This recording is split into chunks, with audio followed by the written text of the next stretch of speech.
In this video, we're going to be analyzing the markets and hunting for trading opportunities, just like I do every single day.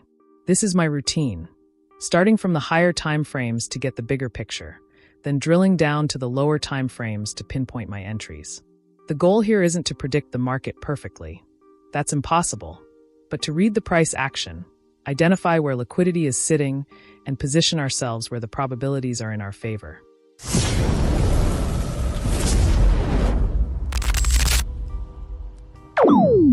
All right, let's kick things off with gold on the 4-hour time frame. Now, before we get into the finer details, let's keep in mind one important thing. We have this swing high sitting up here, and eventually, that high is going to be taken out. That's not speculation, it's just how the market works. Liquidity above significant highs tends to get hunted. Now, the exact way price will take out this high is a complete mystery. No one can predict the exact path, the exact candles, or the exact timing. What we can do, however, is prepare ourselves by identifying the key areas where price is likely to react, and then look for opportunities in those zones. Zooming in closer on the current price action, we can clearly see a support level down here. Price has already tapped into this zone, which means buyers have stepped in and shown some willingness to defend this level.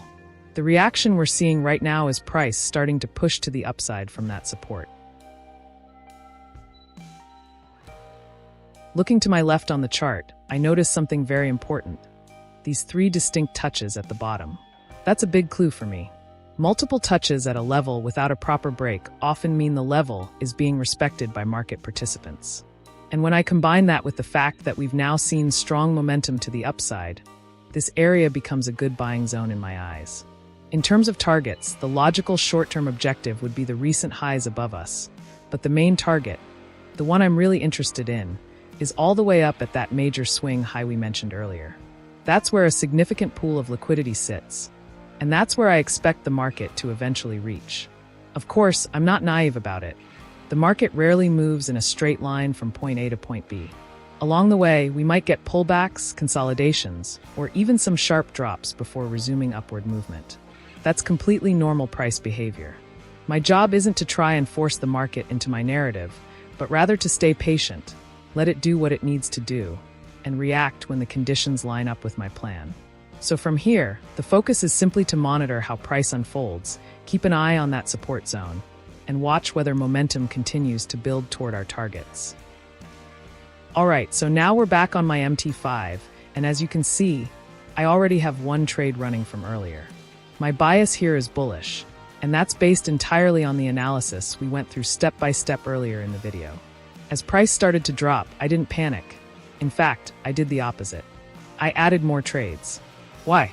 Because my analysis told me the setup was still valid.